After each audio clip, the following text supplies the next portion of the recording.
Can you check the morgue again? Please. He's 6 feet. Brown eyes. He has a small scar above his eyebrow. He wouldn't just leave me. I watched her from the parking lot as she made the call. Engine off. Hoodie up. Glasses on. My breath fogged the windshield.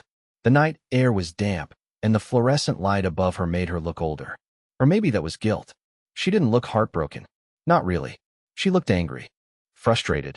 Like someone who had just lost their favorite pen and couldn't accept it might actually be gone. She hung up and threw her phone into her car seat like it offended her. Then she just sat there, staring at the steering wheel, drumming her fingers, blinking too fast. I didn't feel sorry for her.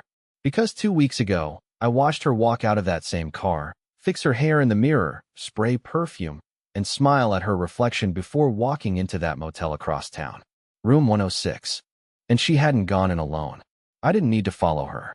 I didn't need to kick down the door or shout or cry. I just stood there, 2 cars away, while a man in a navy blue blazer touched her lower back and led her inside. She kissed him like she missed him. Not like how she kissed me every morning out of obligation. This was different. And that was the moment I understood something dangerous. She'd never regret cheating on me. She'd only regret getting caught. So I decided to do something no husband ever does. I caught her, without telling her. Then I disappeared. No note. No suitcase. No social media activity. I even left my wallet on the table and the front door unlocked. She woke up the next morning thinking I went for groceries. That was 16 days ago. Since then, she's called my brother, my boss, the local yars, even my dentist. She filed a missing persons report. She called 3 of my exes to ask if I was acting strange lately. Yesterday, she broke down crying at my mother's doorstep. Told her I'd been depressed. That maybe it was her fault. That I was fragile. I'm not fragile. I'm watching. Every move she makes. Every lie she tells. Every tear she fakes. I'm not hiding because I'm scared. I'm invisible because I'm planning. She thinks this is her worst nightmare? No. That starts tomorrow. And I'll be close enough to hear it happen. By day 3, she called the police. I didn't expect that. I figured she'd wait a week, maybe 2. Long enough to make sure her little affair wasn't exposed. Long enough to clear her phone history, wipe the motel charges from the credit card, maybe even talk to him about a backup plan. But no. 3 days. That meant something. Maybe she felt guilt. Maybe she was afraid of being blamed. Or maybe, just maybe, she realized I was serious. That this time, I wasn't going to stay quiet. That I didn't just storm out to cool off. That I'd left, and something was different. But that's the beauty of vanishing right under someone's nose. You leave just enough evidence to start the fire, but not enough to put it out. She gave the officer my photo, described my clothes, told them I sounded depressed lately, that I had stopped showering and lost interest in things I used to love. Lies. I wasn't depressed. I was aware. Every second of the last year had taught me something. She stopped seeing me as a man and started treating me like a chore. Like laundry. Like a full trash can she'd take out if she wasn't too tired. But now she was the one scrubbing her calendar, deleting texts, wiping her Google Maps history. I watched her do it. From the library computer across the street. Through the window while she sat in her car outside the precinct, phone tilted down. The next day, she cried in our kitchen. She didn't know I could see her. That the camera I hid inside the sugar jar still worked. That I had access to the security system I installed, the one she never bothered to learn the password for. I watched her crumble. She slumped onto the floor in her work clothes, not even bothering to take off her heels. Her mascara ran. Her shoulders shook. She kept muttering something over and over. I turned up the audio, just in time to catch it. Where did you go? Where did you go? It didn't make me happy. It made me furious. She wasn't crying because she missed me. She was crying because she lost control. That's the difference. For years, I begged her to see me. To listen. To hold my hand. Ask me questions. Notice when I was gone for hours. She never did. But now that I'd vanished on my own terms, suddenly, I was the center of her world. That's when I realized something even darker. She didn't love me. She loved owning me. And without me, she was unraveling.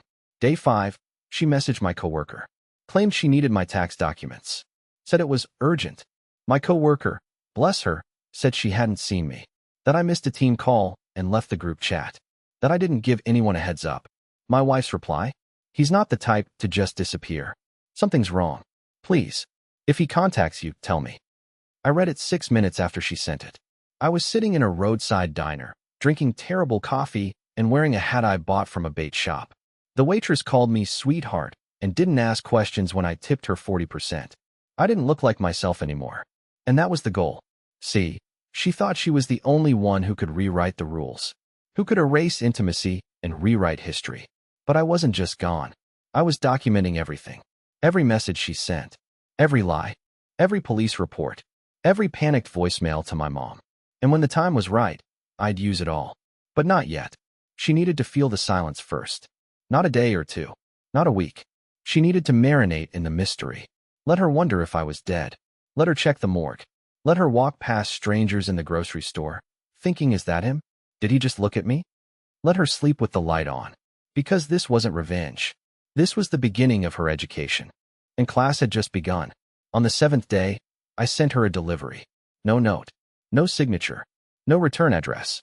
Just a plain brown box left on her front porch around 6:40 a.m. According to the camera I had wired to the neighbor's motion sensor light.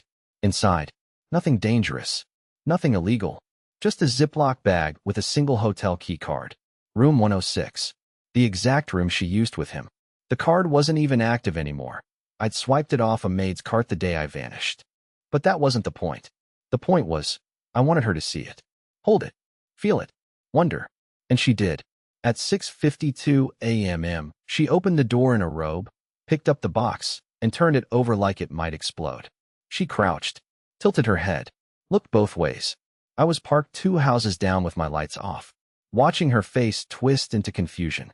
By 6:56, she was pacing her kitchen, holding the key card like it burned her fingers. She made a call, probably to him, but the line went dead in under 10 seconds. I could almost hear her voice through the window. No, I didn't send it. Why would I? She was unraveling, strand by strand. She didn't call the cops. She didn't tell her sister. She didn't post anything online. She buried it, like she always did. And that told me everything I needed to know. She still hadn't confessed. Not to her family. Not to her friends. Not even to herself. She was still trying to control the narrative. Which meant, she still thought she could fix this. Good. Let her think that. Let her think that if she just found me, if she just explained things, if she just cried enough, I'd come back and be the quiet little husband again. The one who made pancakes and folded her towels into neat thirds. The one who stayed invisible unless needed. That version of me was dead, and she was starting to realize it. The next evening, she drove to my mother's house again. Knocked. Pleaded. Said she had new information. My mom didn't even open the door. I had already told her everything. The motel. The man. The deleted texts. The reason I left. But even my mom didn't know where I was now. Because I needed this part of the story to stay cold. Unreachable. I needed her to think I might be in a ditch or another country or 2 blocks away. The not knowing was the punishment. But that night, something changed. She broke into my studio. She must have remembered where I kept the backup key. I watched on the hidden camera as she fumbled with the door, stepped inside, and gasped when she saw the empty walls. I'd cleared out everything months before leaving. My cameras, my hard drives, my notebooks, gone. The only thing I left was a photo. A black and white shot of her, taken years ago. She was standing in front of a fountain, laughing at something out of frame. Hair blowing across her eyes. Hands mid-gesture. Completely unaware I was capturing the moment. She stared at it for a long time. Then she ripped it in half. She didn't cry. She raged. She threw it on the floor, stomped on it with her heel, and stormed out. And as I watched her slam the door, I realized something chilling. She wasn't heartbroken. She was humiliated. That's why she was searching morgues. Not because she feared I was gone, but because it was easier to believe I was dead than to accept I had outsmarted her. She didn't want closure. She wanted control. And now that she couldn't find me, she was spiraling. But she had no idea that I wasn't done. Not even close. Because the next thing I planned would happen in public. And it would shake the last bit of certainty she had left. It happened during brunch. Saturday. Her favorite place, Evelyn's Garden Cafe. A soft, rustic vibe with faux ivy walls, overpriced mimosas, and chairs so delicate they looked allergic to real weight. I knew she'd be there. It was routine. Like clockwork, she met up with her college friends the second Saturday of every month, always dressed in white or beige to fit this soft girl aesthetic. as if anyone who knew her believed for 1 second that she was soft. I arrived 20 minutes early and sat at the farthest table on the outdoor patio. Hoodie, sunglasses, beard stubble grown and thick. Nobody glanced twice at me. I looked like someone waiting for a hangover to pass. Perfect camouflage. She showed up in cream-colored heels and fake joy. You'd think the last 2 weeks hadn't happened. Like her husband hadn't disappeared without a word. Like she hadn't filed a police report, hired a private investigator, and left 3 voicemails begging my mother to just talk.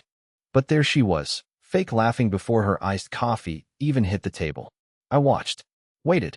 She leaned in to whisper something to her friend Maura, the one who always secretly rooted for us to split. They both laughed. Valerie tilted her head like she was telling some harmless anecdote. But I could tell. She was spinning the story, rewriting it, probably saying I'd had a mental break, or wasn't coping well, or that I'd always been fragile. I'd seen that expression before. It was the same one she wore when convincing a cop to let her off with a warning after blowing through a red light. That's when I moved. I stood up, walked around the block, came in through the rear entrance of the cafe, and dropped something off at the hostess stand. Sealed envelope, hand-labeled. No name, no sender, just one instruction. Deliver this to the woman in the beige blouse at table 4 when her entree arrives. No sooner. Then I walked away. Didn't run. Didn't look back. Just slipped into the alley, circled the block again, and returned to my original table with a new hat and jacket. Sat there like I'd been there the whole time. Watched it unfold. 12 minutes later, the hostess delivered the envelope right on cue, along with Valerie's grilled peach salad. Her friends glanced over. She smiled politely, assuming it was from the kitchen or some promotion. She opened it casually. Then she froze. Inside was a printed photo. Not high resolution. Just grainy enough to look like security footage, but clear enough to see her. And him. In front of room 106. Not kissing. Not touching. Just standing together. His hand on her back. Her leaning in close. Just enough for anyone to assume what happened next. She dropped the envelope. Her fork clattered onto the ground. One of her friends leaned over and picked up the photo, turning it around. Another gasped. A third squinted, confused. Valerie tried to speak. Tried to lie. But her mouth didn't cooperate. And that silence? That stunned, hollow moment of her sitting there, face pale, hands shaking, friends exchanging suspicious glances like a wildfire had just jumped tables. That moment was mine. She stood up and left without finishing her drink. Her friends followed slower. Whispering. Texting. You could already see the cracks beginning to spider through her curated world. I didn't smile. I didn't feel joy. I felt cold. Because this wasn't revenge for one betrayal. This was justice for 1,000 humiliations. For the nights she rolled over while I begged for her attention. For the birthdays she forgot. For the smirks she made when I cried during therapy. For the man she thought she could sneak past me. Now she knew. I hadn't vanished. I had evolved. I was no longer the man who begged. I was the man who watched. And I had only just started. 3 days after the cafe incident, I started noticing the change in her eyes. You could see it even through the camera feed. The panic had settled into her bones. She wasn't just scared anymore. She was haunted. She moved differently. Checked the locks twice. Stopped sleeping in the bedroom. And the lights. God, the lights. She left them on all night, like she was afraid the darkness would speak. She started staying home from work. Claimed she was sick. I knew because her coworkers texted her, and their messages popped up on the iPad still linked to our cloud account. One of them asked, "You okay, Val? You've been quiet lately." She left it on read. Another texted, "Hey, someone dropped off flowers for you at the office. Should I send them home?" She replied instantly, "No, throw them away." That made me laugh out loud. I didn't send flowers, but she thought I did. That's the beauty of fear. It doesn't need your fingerprints. It just needs imagination. Once it takes root, it grows on its own. But the real shift happened the night I called. I'd been careful not to contact her directly. Every message so far had been silence, implication, and presence. But I wanted to test something, to see how far gone she was. So I bought a prepaid phone, blocked the number, and called at 2:13 a.m. I didn't say a word. I just let the static hum through the line, soft and distant. She answered on the third ring. Her voice trembled when she whispered, "Hello?" I didn't move, didn't breathe. She waited, her breathing uneven. Then, quieter, "Did Arvin? Is that you? Still silence. Then she started crying. Not the loud kind. Not the performative wailing I'd seen in the kitchen camera. This was different. Choked. Small. The kind of crying you do when you finally understand what loss feels like. After maybe a minute, she said something that nearly stopped me. Please. I'll fix it. Just come home. For a second, I felt that old instinct. The pathetic urge to forgive her, to pretend none of it happened. To go back to the version of us that existed before the affair, before the detachment, before the hollow smiles.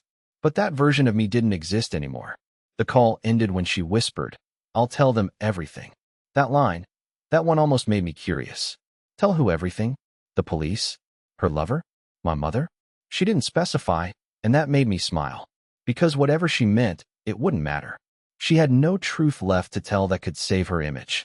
The next morning, she must have reached her breaking point. The camera showed her pacing the living room, dialing someone, yelling into the phone. I couldn't hear the whole conversation, but I caught enough to know it was him. The man from room 106. She screamed, You promised this wouldn't ruin me, and threw the phone against the wall. It shattered. She stared at it like it was a living thing that had betrayed her too. By evening, she was drinking. Red wine straight from the bottle, barefoot on the tile, mascara streaking down her cheeks. And that's when I sent the email. From a dummy address, using one of her old passwords. Subject line, Missing person found. The message had only one attachment. A blurred, out-of-focus image of me standing in the rain at the bus terminal. It wasn't even recent. It was from months before I vanished.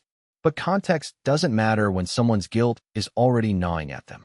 The timestamp made it look like it had been taken yesterday. She opened it 6 times, downloaded it twice, zoomed in on my face over and over.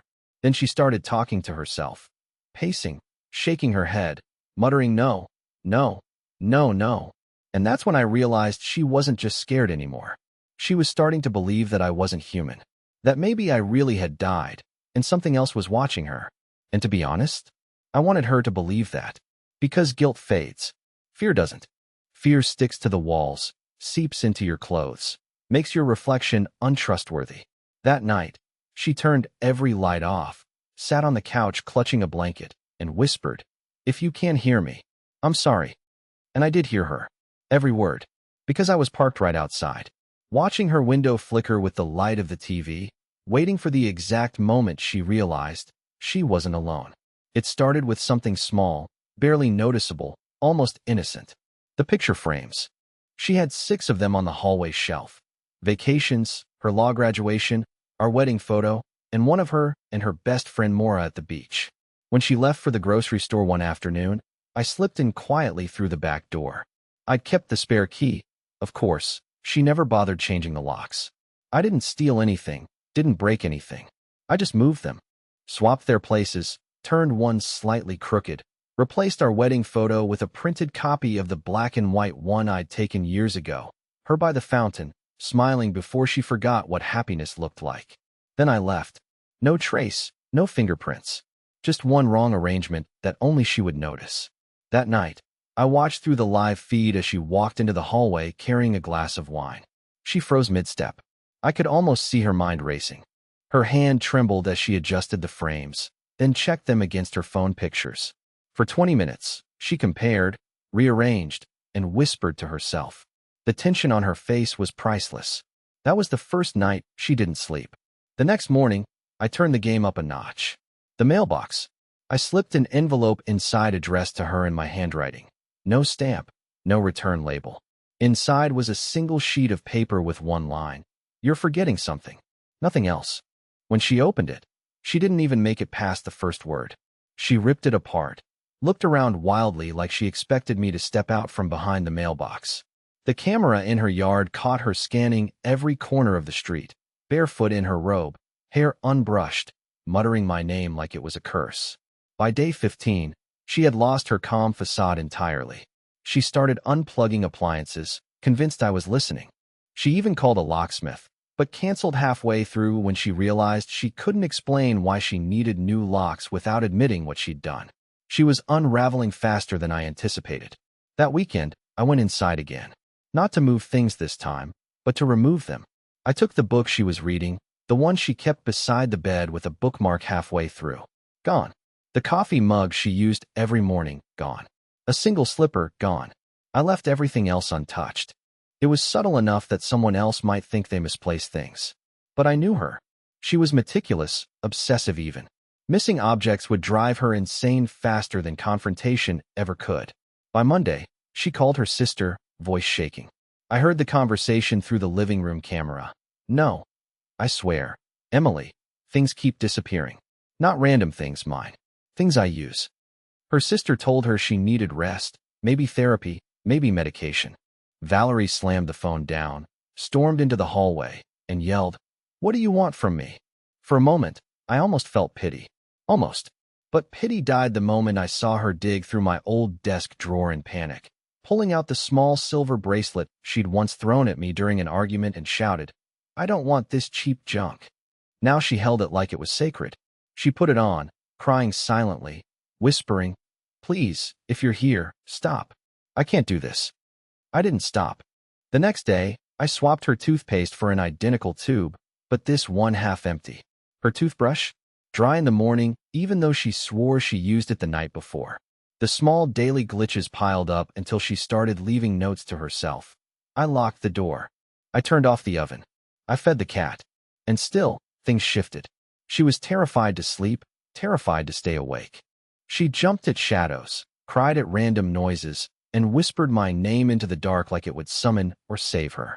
But the moment I knew I had broken her completely came one Thursday night when she stood in the living room, clutching the torn photo of us, and said out loud to the empty house, "If you're really gone, then why won't you leave me alone?" And for the first time since I disappeared, I whispered back, softly, through the speaker of the old baby monitor she never threw away, "You started it." She screamed, dropped the photo, and I watched from outside as the house lights flickered from her panic. Her shaking hands pressing switches too fast, her breathing uneven, her whole world collapsing under the weight of one truth she couldn't face. I wasn't haunting her. She was haunting herself. The morning she hired the investigator, she looked almost alive again, freshly showered, hair brushed, wearing a crisp white blouse that she hadn't touched in weeks. Maybe she thought if she looked composed enough, she could convince someone she wasn't losing her mind. The man's name was Franklin Cole. Former cop, now a private investigator who handled missing spouses and marital betrayals. I recognized him the moment he stepped out of his gray sedan. I'd seen his face once on a local news interview years ago, bragging about solving a cold case. He was confident, steady, too self-assured for his own good.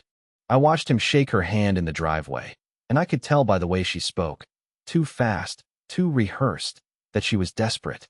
She needed someone to confirm she wasn't crazy. Someone to tell her I wasn't still out there. I stayed hidden at first, just observed from my vantage point near the woods behind the property.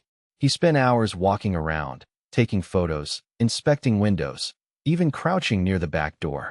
She followed him like a shadow, trying to sound casual, asking if he thought someone could have gotten in. He nodded, saying maybe a neighbor kid, maybe a stray vagrant. When he asked if she had enemies, she laughed nervously and said, "Only one. And he's gone." That line made me grin. By sunset, he left with a promise to look into a few things. I followed him in my car, far enough to keep my headlights off, but close enough to see him turn into a motel 15 minutes away, the same one she'd used months before. Room 109 this time, not 106. The irony didn't escape me. I waited until midnight, then walked up quietly and slipped a note under his door. 3 words, written in red marker. She lied again.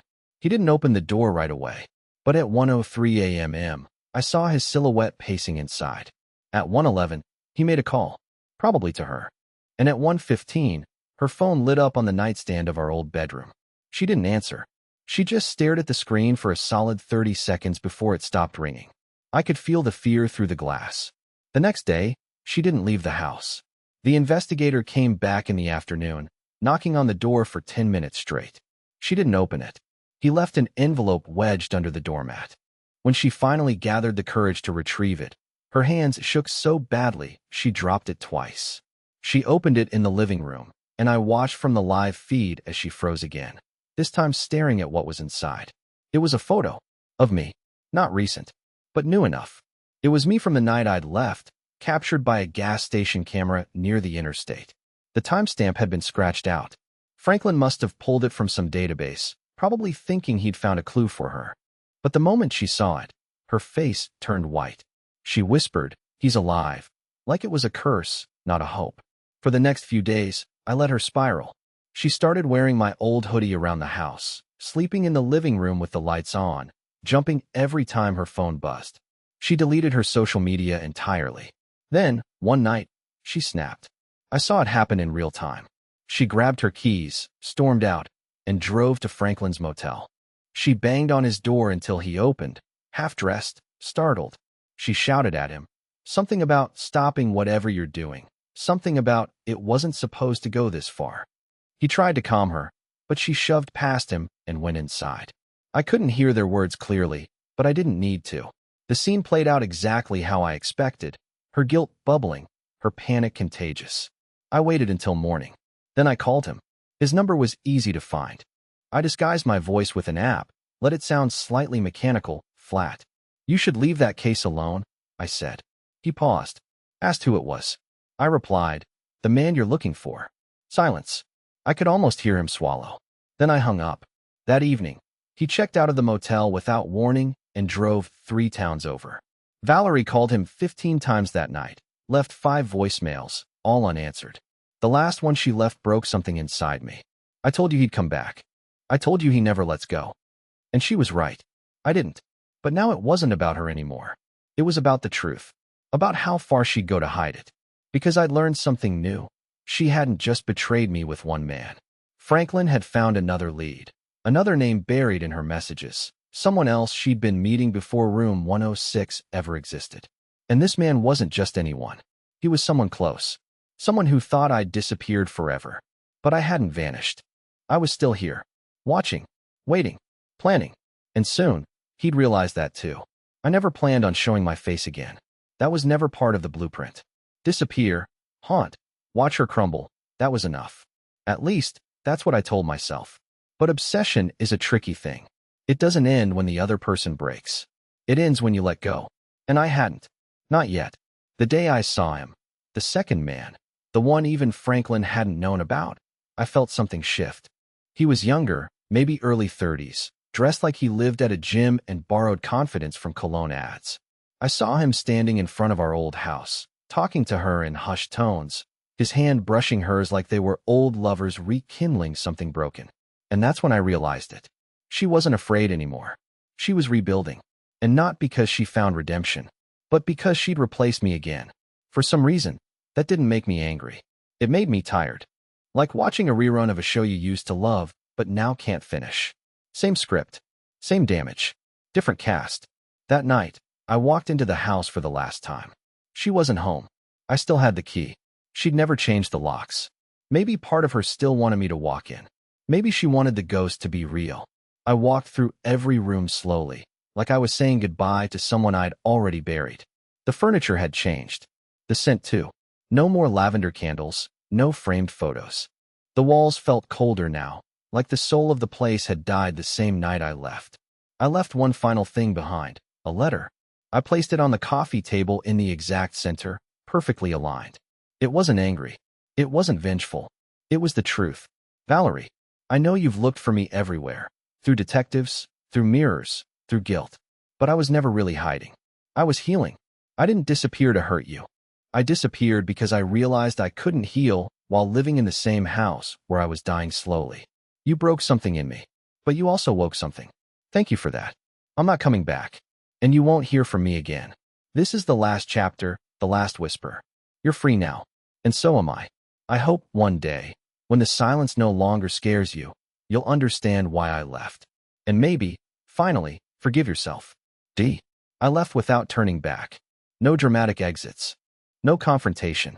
No scorched earth finale. Just quiet, clean closure.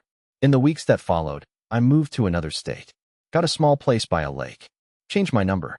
Started teaching photography to local kids at the community center. It wasn't glamorous, and it wasn't perfect, but it was mine. No fear. No cameras. No ghosts. One morning, I checked my inbox. An old email I hadn't touched in years, one I only kept because it was tied to old accounts. There was one message. Unread. No subject line. No signature. Just one sentence. I do forgive myself. I hope you did too. I stared at the screen for a long time. Then I closed the tab, stepped outside, and took a deep breath. The lake was still. The wind was warm. For the first time in a long, long time, I felt peace. And in that quiet, I realized something simple. Revenge doesn't set you free. Forgiveness does.